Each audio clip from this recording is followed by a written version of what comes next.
Atentos, por favor. Vamos a hablar sobre lo que son las hormonas. A partir de ahora, las hormonas, por la clase que sigue, las hormonas tienen como finalidad manejar las fuentes de energía, ¿de acuerdo? Que son páncreas, y luego venimos con lo que es hormona cortisol, que viene la seguridad y la próxima clase. A Dios gracias, no solamente es incrementar o disminuir la glucosa, finalmente tiene estas características. Cuando tenemos bastante ingestión de comida, se pone en práctica la insulina y ahorra energía, ¿de acuerdo? Cuando no tenemos nosotros energía disponible, la se secreta, empezamos a jalar la energía que hemos tenido. Para unirlo en términos sencillos, ustedes son el glucagón que se gastan de agua de los papás, eso lo paso en el para que sea más claro, ¿de acuerdo? Entonces, cuando hay abundancia, se ahorra en tres tejidos: hígado, músculo y tejido graso. Y es ahí donde yo voy a sacar la energía cuando la tengo. El hombre de Neandertal, el hombre de Neandertal, espera un rato, comía todos los días, ¿3 veces o no? No, por semana. Ese hombre de Neandertal creó la flecha, la lanza, la rueda, creó habitaciones, hizo buenas cosas. Por la necesidad de comer. Pasaba gran cantidad de tiempo en cetogénesis. Los cetoácidos hicieron que su cerebro se abra así como una de sus posibilidades a nivel químico. ¿Verdad? En eso al examen. Sí, yo cetogénesis para el examen.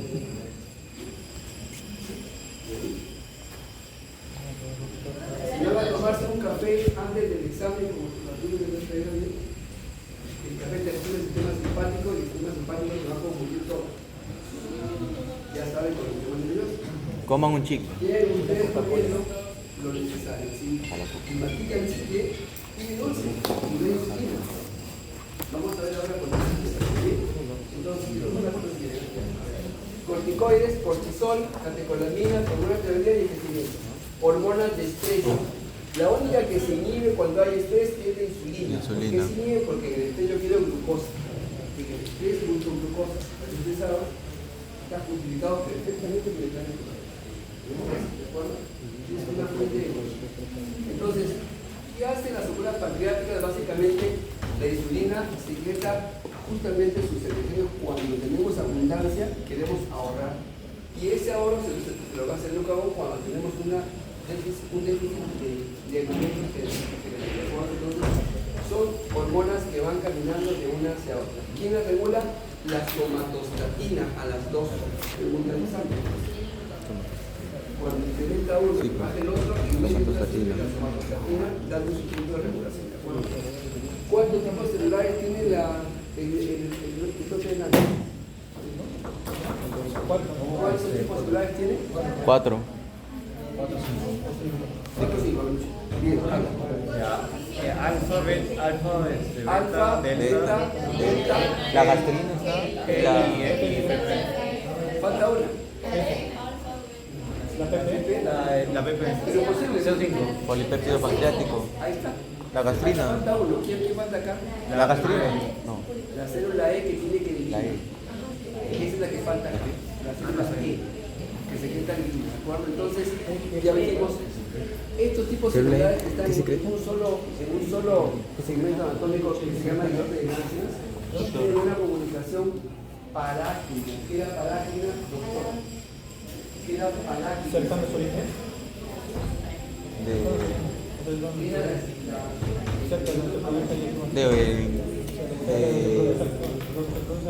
De vecino a vecino.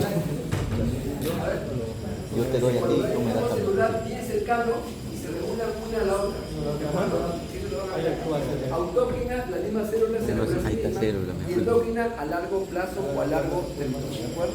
Entonces, teniendo en cuenta esto, el islote de ganglios va a venir acá.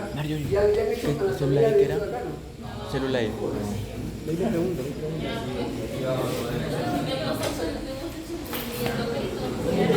¿Dónde la puerta? ¿Por qué no abres la puerta? Lo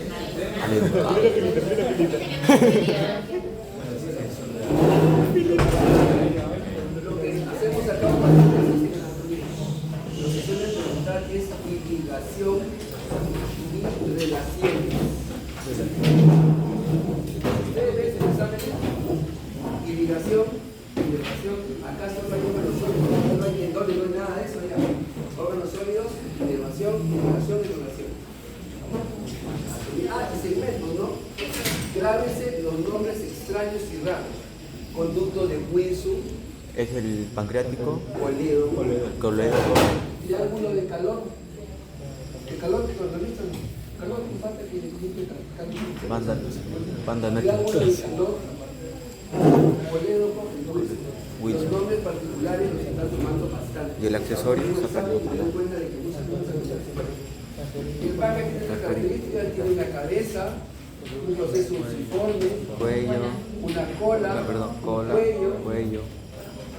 Toda El esta proceso anatomía fusiforme, sí, está engarzada aquí, se junta con el colédoco que es la vía biliar, Colédoco. expulsa aquí los jugos digestivo. Entonces, hay un páncreas exocrino, que es digestivo, que es el 98% del digestivo, y el 2% apenas es el endocrino. ¿De acuerdo?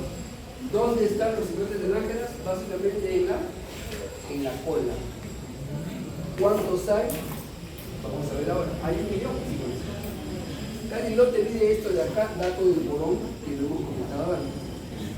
Tiene más o menos de 0,5 a 3 millones, 1 millón en promedio de islotes de lágrimas. Se desarrollan en el periodo de vegetación, y obviamente son apenas el 2% de la masa pancreática, casi nada. Miren que el islote de lágrimas está rodeado de ¿qué? De ácidos pancreáticos que secretan los jugos digestivos que se van a eliminar por el producto de Wilson, ¿de acuerdo? Ahí tiene la proporción de porcentaje de células que tenemos. Miren, alfa 20%, beta más o menos 70% y luego vienen las otras. La más abundante luego de alfa y beta es la célula delta de somatostatina. Recuerden esta hormona, la somatostatina. Muy bien, entonces ahí tienen ustedes la histología que espero que la hayan hecho. Sí. Cómo están los ácidos exocrinos y en medio está el ácido endocrino. O el islote endocrino en esta toma fotográfica. Y también recuerden la irrigación. Esto lo he colocado a punto del examen. A esta irrigación completa por todas las partes. ¿Qué arterias le están dando irrigación al páncreas? Sobre todo a la cabeza del páncreas y a la cola, que es la parte posterior. ¿De acuerdo? Y hablando de estimulación, esta estimulación entra al islote de Langerhans por el centro. Y del centro se va a la periferia, irrigando las zonas de las células alfa, beta, delta, y luego sale por una terminal arterial.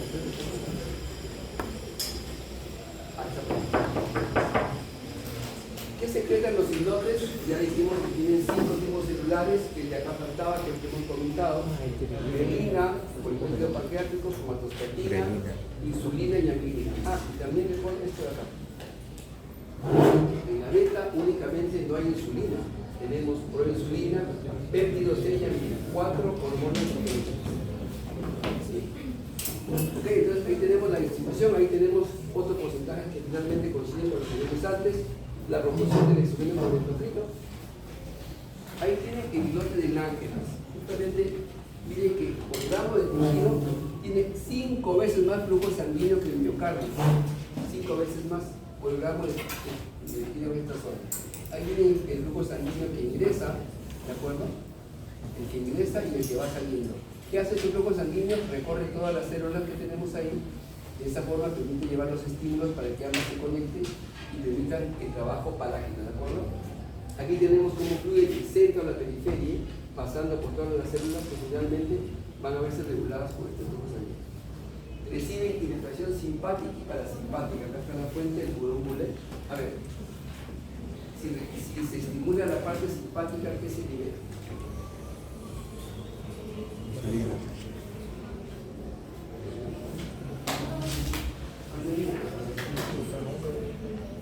estimula la parte simpática. Simpático es estrés. ¿Qué quiero decir en el estrés? Cortisol. No, en el páncreas. Glucagón. Glucagón. Por eso, y en la parte parasimpática, ¿qué se secreta? Insulina. Entonces, cuando ustedes están comiendo, casi que todos los alimentos, si los toman con estrés, seguramente no se niveles de insulina. Todo lo que están comiendo lo van a absorber y lo van a comer.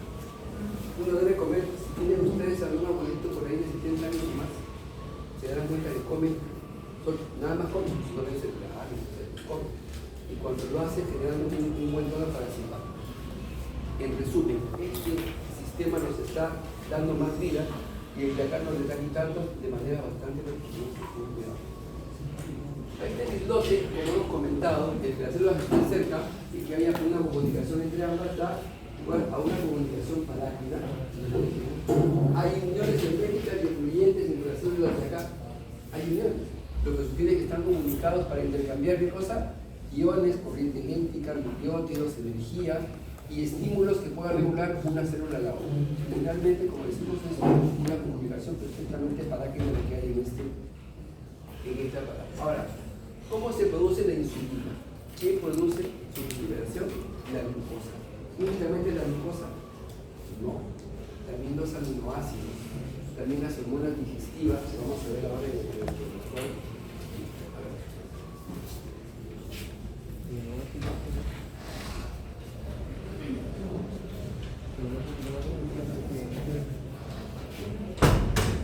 Ahora sí, ya esto es lo que queda del agua.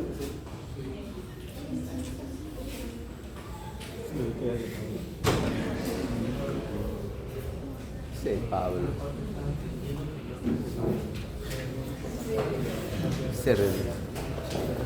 Pablo. Ese pelado.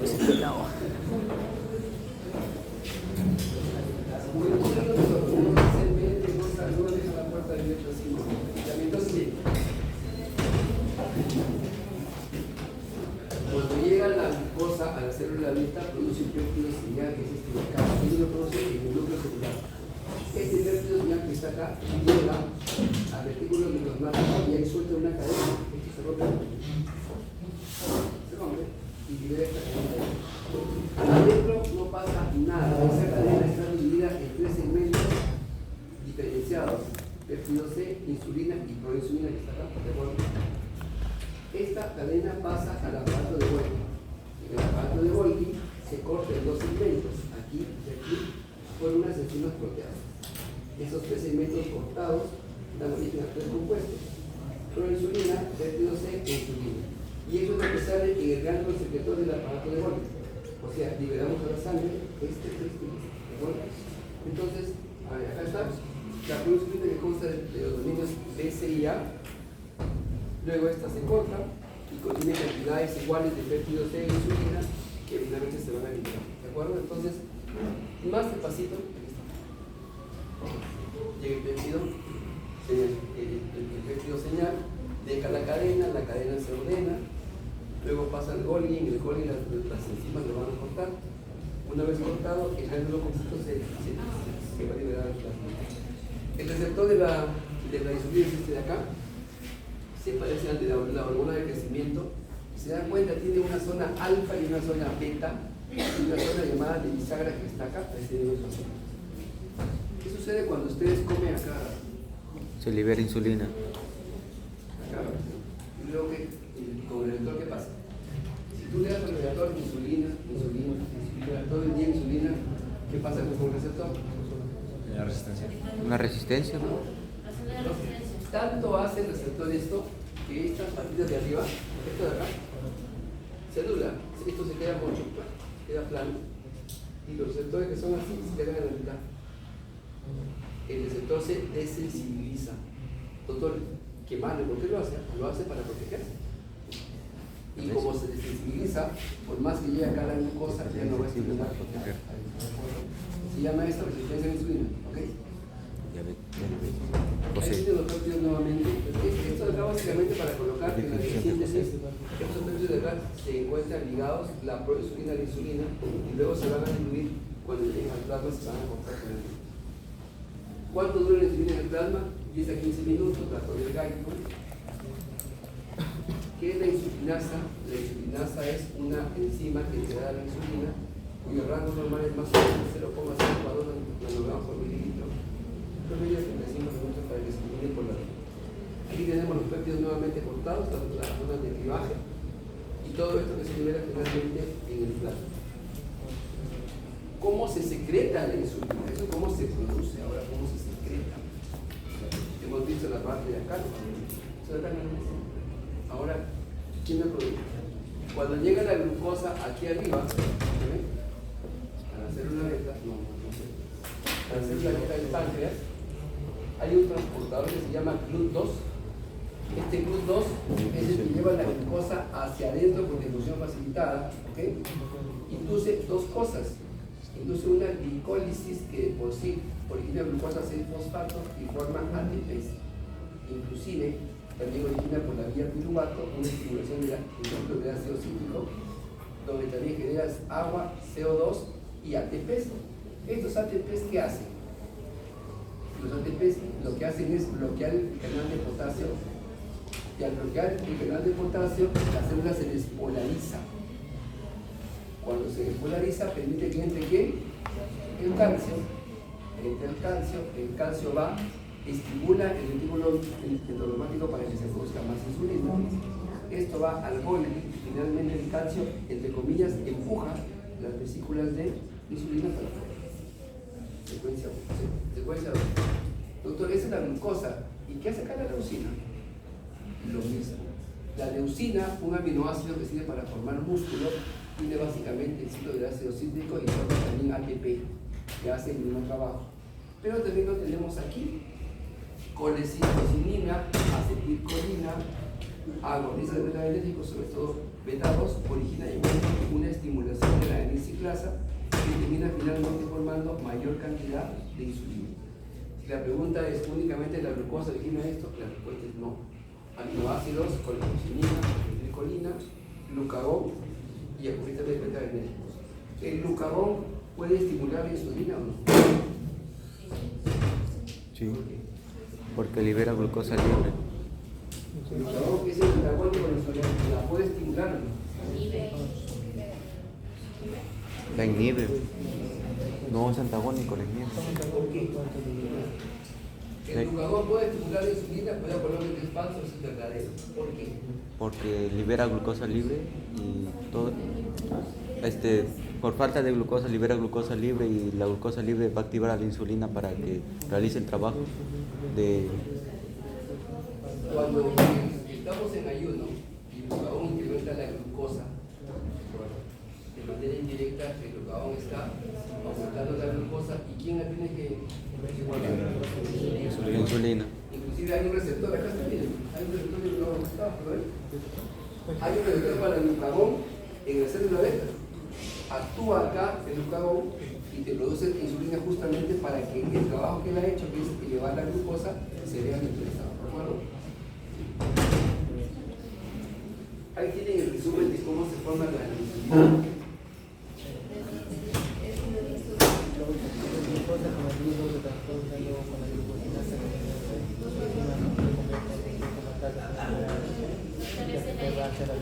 No, a mí me chica que va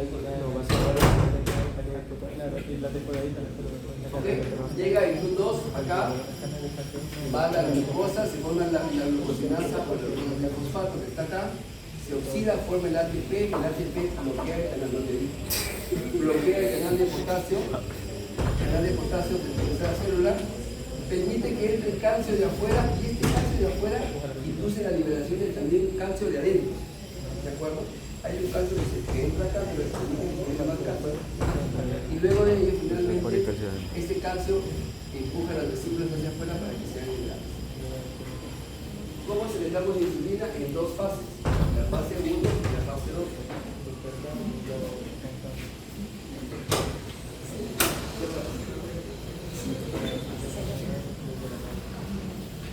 ¿Qué tiempo se secreta la insulina? En menos de 10 minutos ya tenemos un modo importante.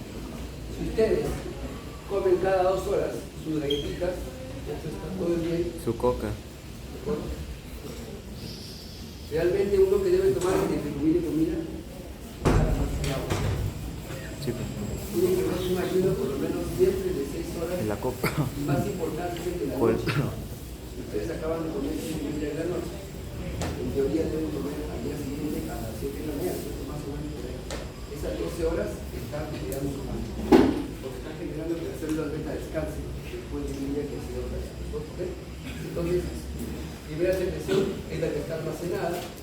segunda es la que se va formando según el estímulo sea más constante o no. Esta formación de la insulina es la que genera que la célula pancreática se vaya, entre comillas, gastando. ¿Qué hace la insulina? Pues guarda el glucosa en los tejidos muscular, adiposo y hepático, ¿de acuerdo?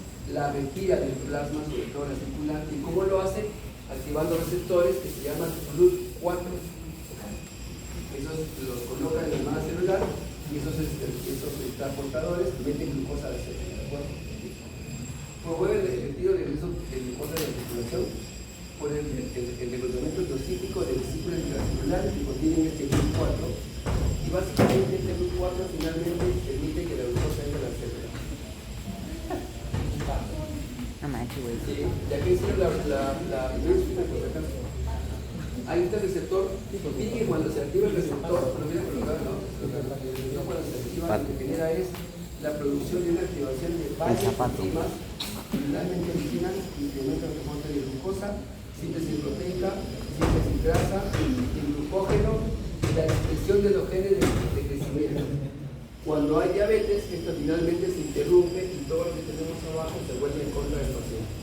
Baja el reporte de glucosa. Entonces, ¿qué pasa con el diabético? ¿Tiene glucosa en el plasma? Sí, pero no hay quien le mete la célula, ¿de acuerdo? Entonces el paciente tiene hambre, come cada rato, pero aún así baja de peso. ¿Por qué? ¿Qué ha hecho el organismo? La célula le ha dicho al hipotálamo, ¿sabes qué? No tengo, estoy mismo, no tengo nada. Pero la glucosa está circulando, no hay quien la meta a la célula. El hipotálamo te estimula el centro del hambre. Comes y sigues bajando de peso. ¿Por qué baja de peso primero? Porque no metaboliza la glucosa. ¿Qué fenómeno? ¿Cómo se llama el fenómeno para que el paciente no baje de peso? Caquetia, no. A ver, tú, que arriba, saca tu pico, ¿cómo es la pico? Si no tengo glucosa, me manda una señal tumoral al hipotálamo para que además esa comida que yo como igualmente no se va a absorber. La célula, el cuerpo que es inteligente, entre comillas, va a tomar la glucosa de baño. ¿Cómo se llama ese proceso? Se llama gluconeogénesis. Gluconeogénesis. Entonces, La gluconeogénesis. Ay, maldición, gluconeogénesis.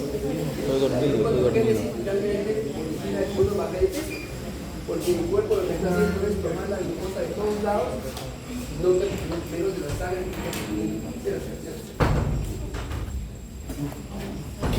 ¿Qué hace la insulina en todo caso? Ya vimos que promueve la almacén de glucosa en varios tejidos. ¿Qué hace el tejido adiposo? El tejido adiposo estimula la actividad de lipasa de lipoproteínas. Esta lipasa de lipoproteínas activa básicamente la formación de triglicéridos que finalmente se captan en el tejido adiposo. Estimula además la captación de glucosa por el tejido adiposo. ¿De acuerdo? La capta y la forma de triglicéridos para almacenarla.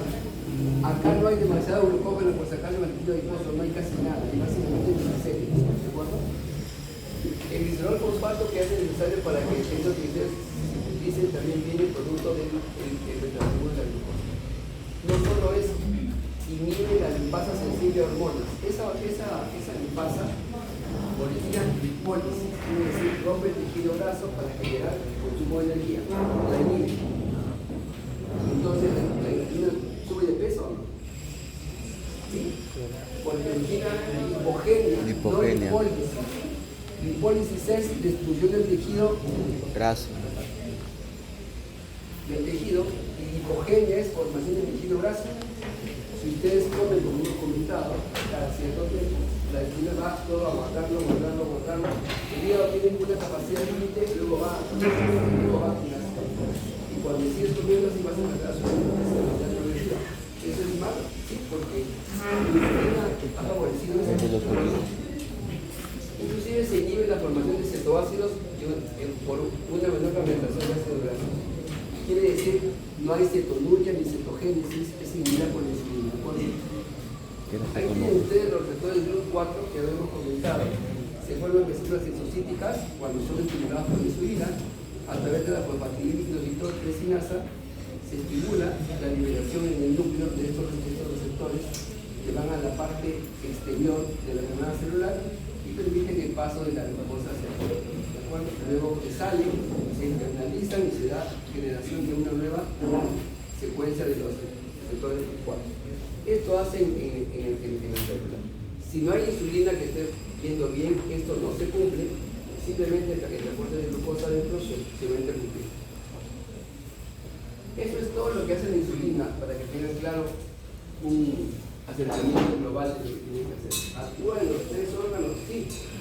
Actúa en el cerebro, actúa en las células beta, actúa en el endotelio y actúa en los macrófagos. Entonces, si eso hace la insulina, cuando la insulina falte, ¿qué va a pasar? Tu actividad cerebral disminuye, cae, tu alimento de comida sube, el intake de sube. La producción hepática de glucosa aumenta, la producción de proteínas pasa lo contrario, ¿de acuerdo? Entonces, ¿qué hace en general la insulina en los tejidos más importantes?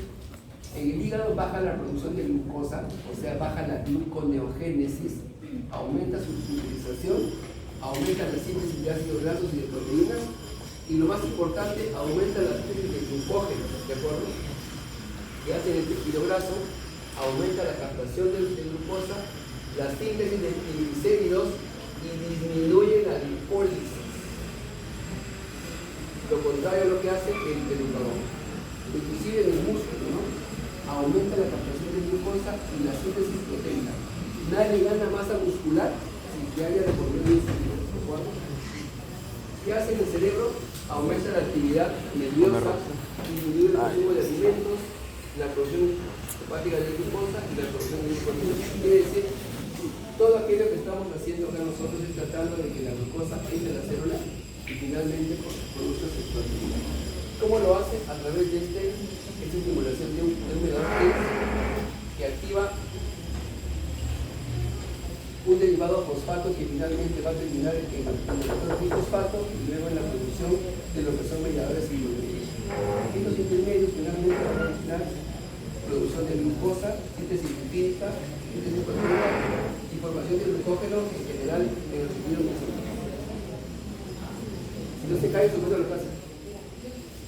Una voz más y suspendo la clase. Estoy con la voz, con las frutas y el día de hoy una boca y el día de hoy no hay problema, no es más feliz, no hay más se puede hacer. Una voz más, ¿sale?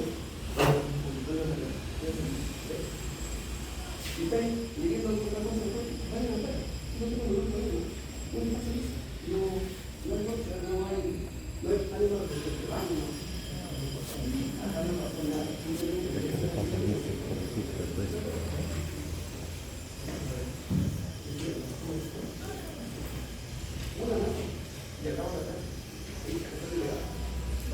¿qué pasa cuando se incrementa la insulina en el plasma? Pues pasa lo que hemos comentado, ¿no?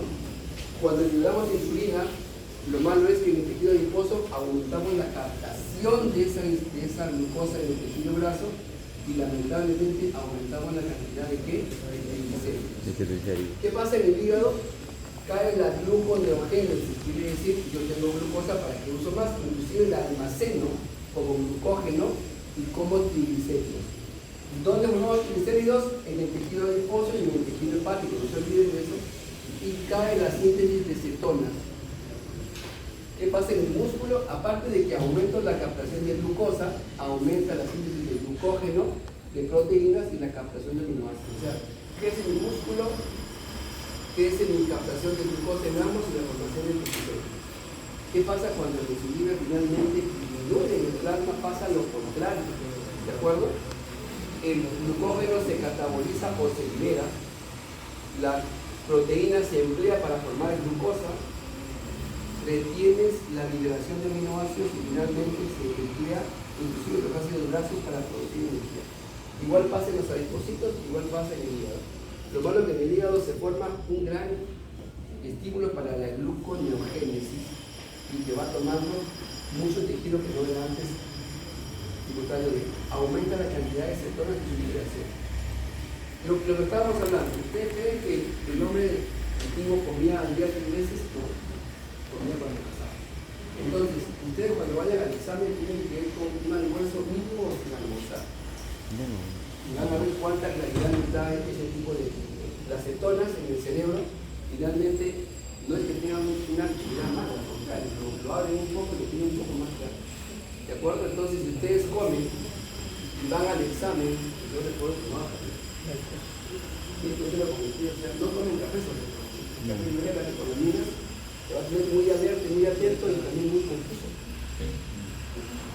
¿Qué hace en el hígado? En el hígado, sobre todo, produce lo que es la regulación del metabolismo de los carbohidratos, grasas y proteínas. ¿Qué hace básicamente? Da la captación hepática de glucosa que viene en la sangre y se acumula en forma de glucógeno o su degradación hacia el glucosa. Sobre todo en la forma de glucógeno. ¿Y cómo lo hace este hígado? Básicamente, lo que va a hacer es promover la formación de glucógeno, aumentando las dos enzimas que lo forman y bloqueando aquellas que lo bloquean, que están creo que en la diapositiva que sí. Tenga como prioridad el hígado y otros tejidos el uso de hidratos de carbono como combustible. Si yo tengo glucosa, después de por qué usar mi tejido graso y mi tejido muscular. ¿De acuerdo? Entonces, ustedes cuando vayan a comer, ¿qué tienen que hacer luego de comer? Descansar. Echarse y orientar ostensiblemente como hacen los carbohidratos, donde caigan realmente no se ven los lampiditas y los colores. O tendrían que usar algo de las cosas que están en. Ustedes quieren que la insulina no tenga un pico muy alto y eso genere mayor acumulación de gases de tejido, deberían comer y deberían por lo menos caminar 15 a 20 minutos. ¿Por qué? Porque a esa hora la glucosa que estoy absorbiendo, mi páncreas me dice que cuando yo estoy en gasto de energía, me gasto de energía. Esa glucosa que absorbo recién la consumo rápido, y evito que se almacene demasiado y me tejido graso. ¿De acuerdo? Entonces, eso de comer y dormir, costumbres favorables para ustedes, no es adecuado. No. Si uno después de tomar una gran cantidad de glucosa como el almuerzo, que debería tener un consumo mínimo para evitar esa secreción que hemos dicho hace un rato, será de la insulina. A ver, esto hace la insulina en el hígado. Como dijimos, aumenta la captación de glucosa y del glucógeno porque favorece estas dos enzimas, glucosinasa y la glucógeno sintasa. A la vez, inhibe aquellas que degradan el glucógeno, glucosa 6-fosfatasa y la glucógeno fosforilasa. Punto importante para que suba el glucógeno y se mantenga ahí. Favorece la glucólisis y la oxidación de hidratos de carbono al aumentar la actividad de la glucosinasa aquí arriba y la hipoglucosinasa y la piroglucosinasa. Quiere decir, aumenta el empleo de lo que es carbohidratos y la generación de energía para el organismo. Estimula el metabolismo de glucosa a través de la derivación exosa monofosfato, que es una derivación que origina un producto de glucosa fácilmente degradable. ¿De acuerdo? Inhibe la gluconeogénesis, estimula la síntesis de grasas, sobre todo a nivel hepático, y sobre todo inhibe la oxidación de las mismas, tratando de desviar todo a lo que son ácidos grasos que se van a liberar del carne. ¿De acuerdo? Todo eso hace el hígado. En resumen, forma glucógeno, evita que se degrade, favorece el empleo de glucosa, bloquea la gluconeogénesis, ¿de acuerdo? Y también favorece la formación de lo que son ácidos grasos. ¿Qué hace en el tejido graso? Ya lo hemos comentado. Igualmente estimula la captación de glucosa por estos transportadores, promueve la glucólisis que conduce a la formación de glucerofosfato necesario para formar triglicéridos, ¿de acuerdo? Estos triglicéridos con este elemento se van a almacenar en el tejido graso. Número 3, inhibe la lipasa sensible a hormonas, que es esta hormona que nos degrada el tejido graso para conseguir energía. La inhibe de modo que la grasa básicamente se acumula, ¿de acuerdo? Favorece la síntesis de lipoproteína lipasa, que es finalmente la que forma grasa y permite que se almacene en los tejidos de carácter lipídico. Y en el músculo, ¿qué hace? Forma músculo, activa la síntesis proteica, ¿de acuerdo? Promueve la síntesis de glucógeno, es la segunda fuente de glucógeno luego del hígado, ¿de acuerdo? Al aumentar la transcripción de las dos enzimas que permiten que se active el glucógeno y que se almacene. Estimula igualmente el uso de insulina y a la vez la oxidación de los mismos para evitar la gluconeogénesis. ¿Por qué la insulina aumenta la síntesis proteica? Sencillo. Estimula la captación de aminoácidos, ¿de acuerdo? Y al estimular esta captación de aminoácidos aumenta la actividad de todas las enzimas y toda la maquinaria necesaria para producir proteínas, ¿de acuerdo? La aumenta en una cantidad, una masa muscular que tenga una buena cantidad de insulina. En último lugar, lo que hace es bloquea las enzimas, los lisosomas que liberan las proteínas, quiere decir, no solo capta aminoácidos, promueve la formación, también bloquea la inhibición o la proteólisis, que es la destrucción de proteínas.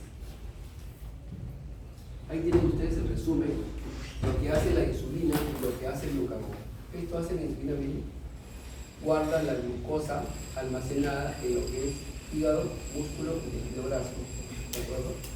Cuando ya tenemos un periodo de ayuno, vemos que el glucógeno va y retira de aquí todo aquello que está almacenado. Entonces, aquello que está como negativo es aminoácido, quiere decir mantiene los aminoácidos, como negativo acá mantiene los restos sanguíneos. Eso hace la insulina, formar tejido graso y al guardar el glucógeno en los tejidos, sobre todo hepático y muscular, más no en el tejido adiposo. Y cuando vamos con el glucagón, saca el glucógeno de acá, lo saca de acá, y cuando no le alcanza, lo jala de acá. ¿De acuerdo? Ahí tienen eso explicado. Esto último es lo que genera finalmente la liberación del cuerpo cetónico, sobre todo aquí, en el tejido adiposo y en el tejido hepático. Cetoacidosis diabética.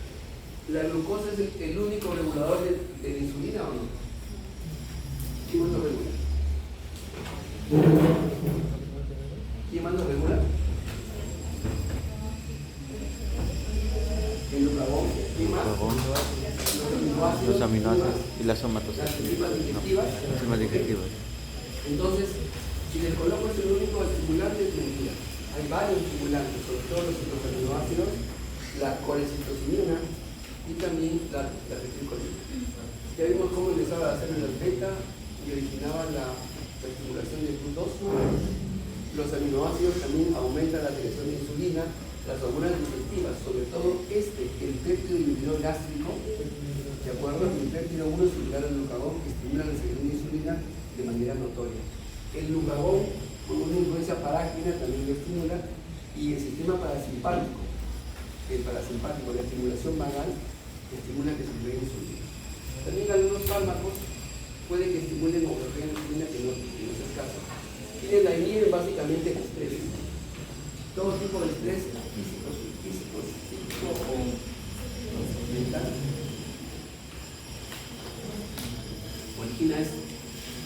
La actividad simpática excesiva. Si yo tengo estrés, quiero energía. Si yo tengo estrés, estimulo el glucagón. Si yo tengo estrés, bloqueo la insulina. ¿De acuerdo? La insulina me saca la glucosa del plasma, el glucagón me la pone disponible.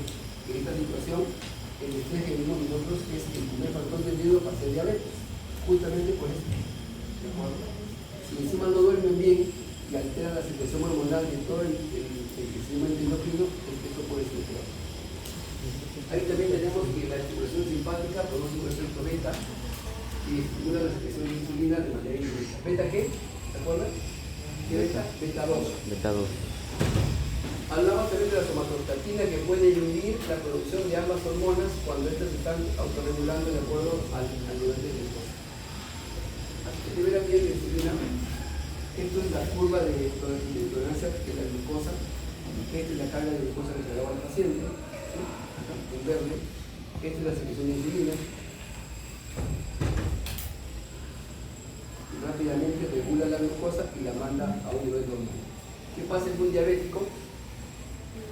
Nunca es normal su glucosa y cuando esta se empieza a elevar realmente cae muy poco, cae al nivel inicial, ¿no? Que es siempre alto. ¿Cuánto es el nivel normal de glucosa? Digo para que me levante.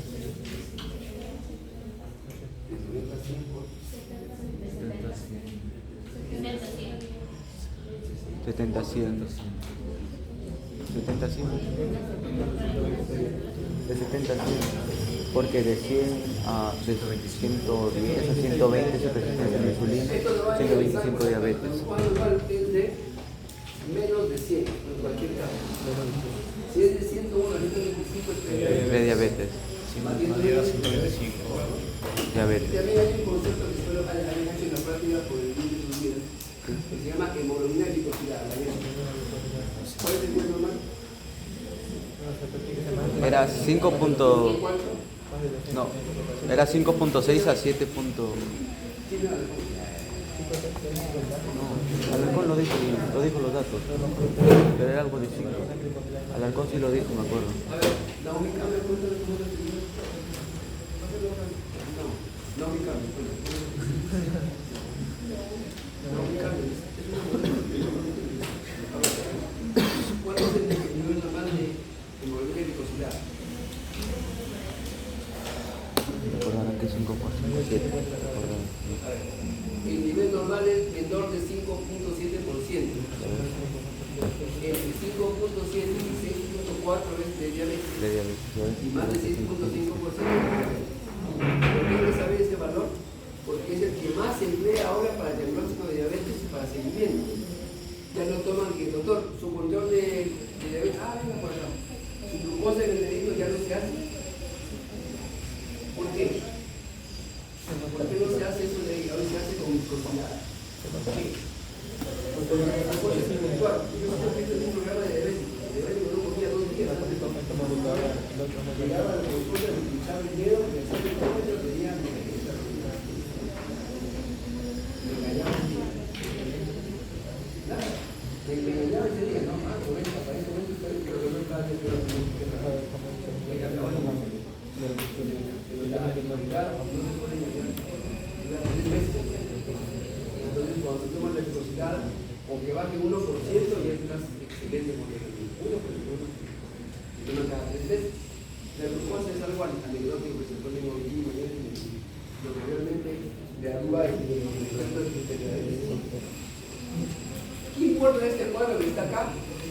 Recuerden cómo está el organismo en periodo de ayuno y en periodo de abundancia de comida. En el ayuno aumenta la glucogenólisis y la gluconeogénesis, tomé el dato. En el ayuno se movilizan lípidos para usarlo como combustible, se liberan cuerpos cetónicos. En el ayuno el músculo degrada proteínas y exporta aminoácidos hacia la piel.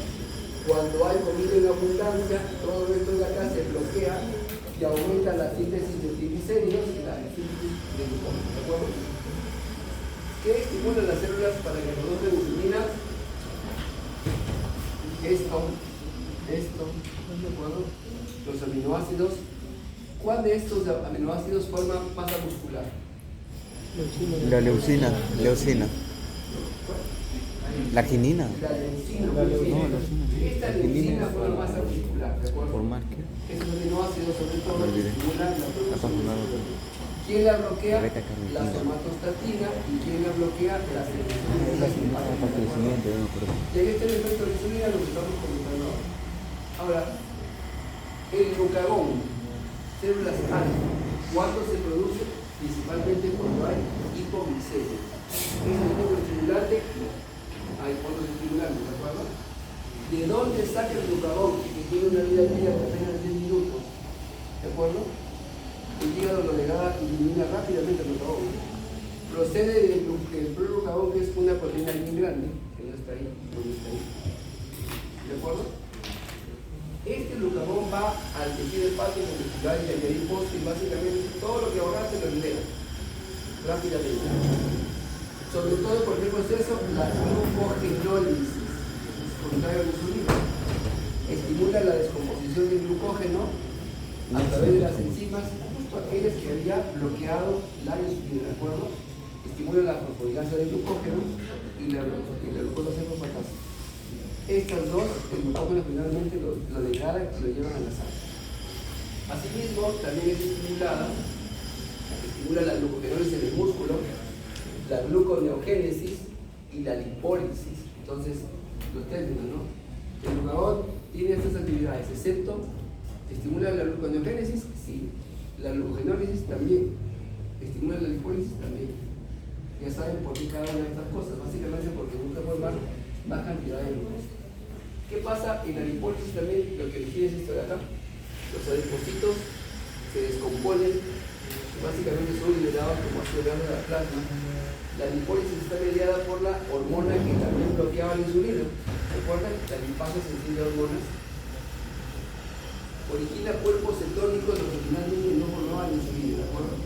Entonces, estos cuerpos cetónicos se pueden multiplicar también.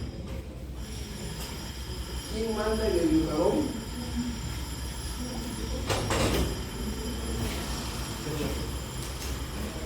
Manda la glucosa sanguínea, ¿de acuerdo? La inyección de proteínas con liberación de aminoácidos finalmente produce una mayor secreción de glucagón. El ejercicio incrementa la secreción de glucagón, ¿sí? Aumenta la captación de glucosa, con el músculo sobre todo, reduce la glucosa plasmática en el ejercicio. Eso es lo que tienen que ver ustedes en su laboratorio. ¿Qué van a hacer? Le van a utilizar el dedo a una persona, a otra ya van a utilizar el dedo original. Una de ellas se va a seguir sentadita con ustedes, esto vamos a contar un dedo de unas 70 minutos, pero igual. Y ahora lo van a hacer ejercicio. Por menos de 20 minutos. Y van a ver cómo la glucosa no se produce. Algo así. El estrés y la estimulación parasimpática puede que generen una gran cantidad de glucagón. Durante el ayuno, esta concentración se va incrementando de manera progresiva. Y finalmente, cuando llega a más de 2 horas, origina cuerpos cetónicos, ¿de acuerdo? Y luego empieza la gluconeogénesis. No le tengan miedo al ayuno. Si ustedes comen un buen desayuno, un buen almuerzo, una buena cena, si no comen nada entre comidas, mejor. ¿De acuerdo? Si se quedan cuerpos cetónicos, se van a dar cuenta de que durante la mañana y sobre todo en la tarde van a estar mucho más. Ahí tienen. ¿Qué hace el glucagón? ¿Qué lo estimula? Igualmente aminoácidos, la vida de glucosa, igualmente colecistocinina, e igualmente actividad simpática. Inclusive indirectamente la parasimpática, ¿de acuerdo? Pero ¿qué lo bloquea? La somatostatina y la insulina. ¿Qué hace? Consumir todo el glucógeno que hemos almacenado, tanto en el tejido hepático como muscular como glucógeno, y como el tejido graso en el tejido de grasa. ¿Qué hace la somatostatina que ya hemos comentado? La somatostatina, recuerdan que era antagonista de qué hormona? Muy bien. Antagoniza a la hormona de crecimiento. Sí. Pero esta es otra somatostatina que está periféricamente, ¿de acuerdo? Esta del páncreas también está en el cerebro y en el tubo de intestino. Su secreción es estimulada por todos los nutrientes y básicamente se inhibe por la insulina. Mecanismo parásico. Sin embargo, esta hormona puede inhibir la secreción de insulina o glucagón dependiendo del nivel de glucosa sanguínea, ¿de acuerdo? De manera que se enlace entre ambas para que se coordine si la glucosa está elevada o muy. Ahí tienen ustedes finalmente factores que determinan la secreción de glucosa. Eso finalmente sí es interesante. Eso es. Lo que hemos hablado de glucagón y glucosa. Miren que, si bien es cierto, son diferentes las hormonas, los aminoácidos en ambos casos y la acetilcolina en ambos casos incrementan la secreción, ¿de acuerdo? Y también en ambos casos los que disminuyen son la somatostatina. Muy bien, entonces, tomando eso como consideración, quiero que para que ustedes están listos. La clase no es la clase que estoy en el aula, así que